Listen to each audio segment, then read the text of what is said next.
So this is going to be the review of the first episode of FX and Hulu's Y: The Last Man adaptation. Just to preface the review, I just got to let the audience know that I am a huge Y: The Last Man fan. It's one of my favorite graphic novel stories of all time.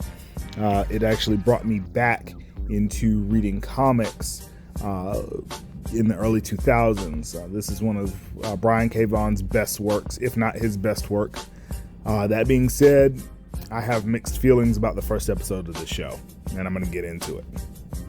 So, if we start from the beginning of the first episode, which is the day before, we can look at the casting. This almost has perfect casting. I'm going to be completely honest. Diane Lane is Jennifer Brown. Ashley Romans as Agent 355, Ben Schnitzer as Yorick Brown, Olivia Thirlby as Hero Brown, and Paul Gross as the President. Those are great castings.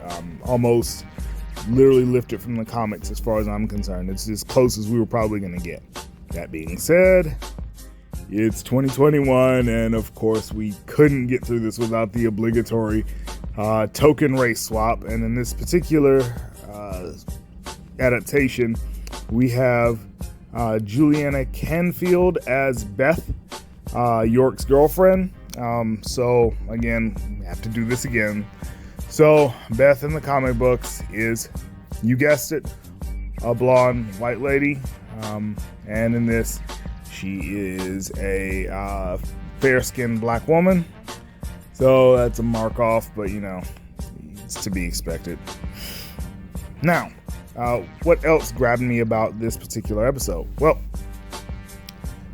we have a interesting way of setting everything up. The first episode is literally titled and is the day before everything goes to hell in a handbasket and all the males die. So, what struck me about this episode that was kind of, I don't know if I like it or if it's a really good twist or not, but I'm iffy. It's one of the things I'm iffy about, and that is the idea that the animals start dying slowly as the episode progresses. So instead of, like in the comic, all of the males, all life forms with a Y chromosome, all just drop dead immediately. Done. Thanos snap, they start falling out. Well, in this, they start dying off slowly. So you get like rats and dogs and deer and things like that, until at the crescendo of the episode, the men, human men, start falling out and dying. So that was kind of, I don't know, it didn't really hit me in the right place as far as a person that likes the book. That being said, if I hadn't read the books, it still would have hit me in a way that it doesn't ring true, because at that point, when you have wildlife just dropping dead, bleeding from the mouth and eyes, you would think somebody would be looking into that even hours before the event really reaches its high point and human males start dying. Now, are the characters accurate to their comic representations, and are they believable in the world that the show is trying to create? Yes and no.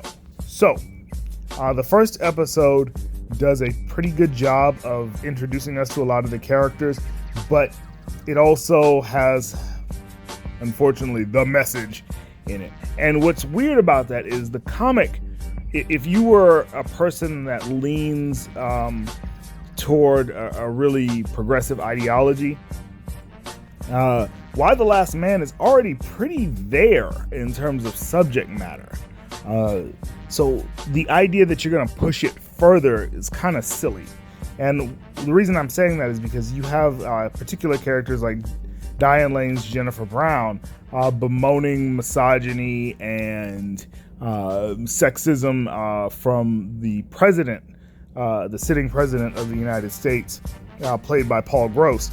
And what's interesting about this is that you see a juxtaposition of her public face where she's decrying him for being a misogynist and a sexist and blah blah blah. But in private, you can tell that her and the president are friends, have known each other for a long time, and are pretty chummy with each other, especially considering that the president remarks that she was attending, or that he attended her wedding, or vice versa. I can't remember, but either way, they were cool. But to score political points, she used this particular terminology against him, which I thought was interesting. Also, you have a good bit more representation from a couple of other characters that you don't really see in the comic book. In particular, Jennifer Brown's aides, which are all female, which I thought was interesting, but that's fine.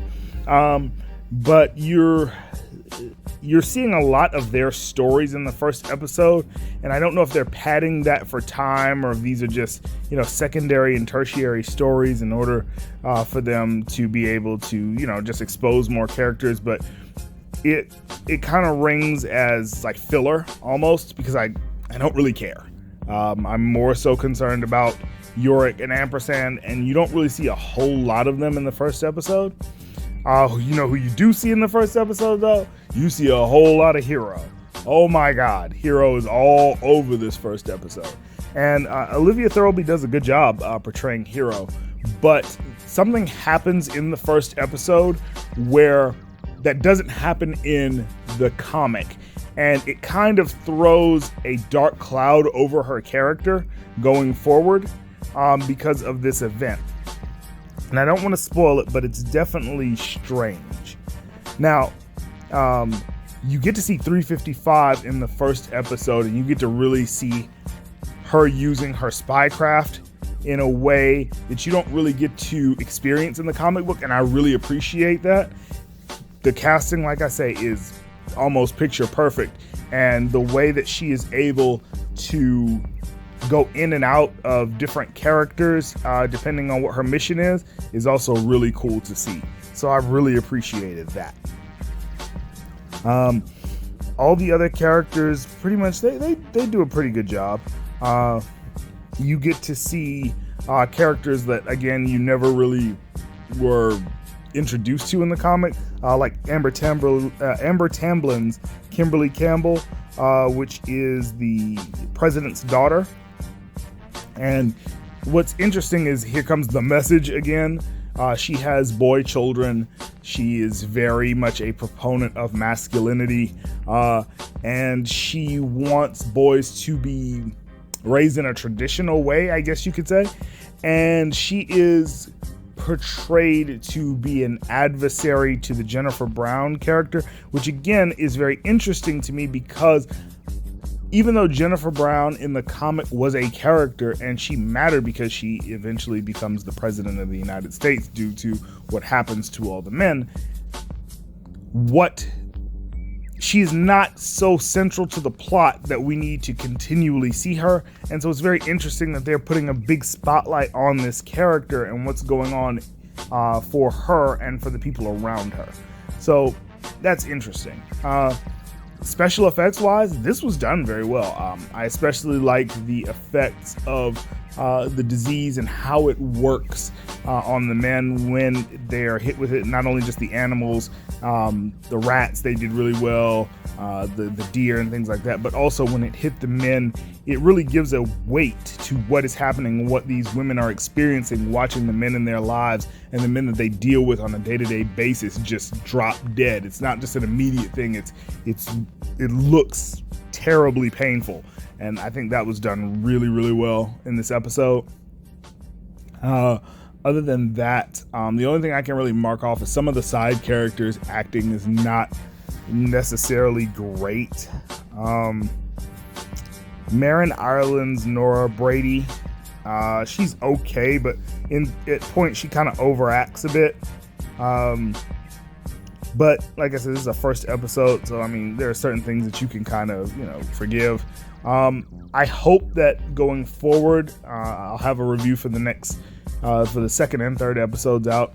But I hope that going forward, they don't lean on this really vocal feminist narrative, not because it can't be done, because in the original it's done, but because there are certain factions in the book that if they are not introduced in the way that they're supposed to be introduced, you're not going to have a really good back and forth, which is what takes place throughout the entire comic book.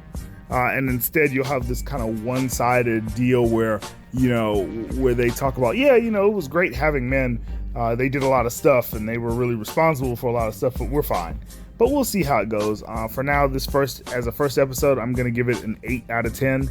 And we'll see what happens in the next one. So I'll see you guys in the next video. Remember to like, comment, and subscribe. Please subscribe, guys. I see a lot of you watching my videos, and I appreciate that. If you want to keep seeing them, please subscribe so that we can get a better number of how many people really like the content. Thanks, guys, and we'll see you later. Peace.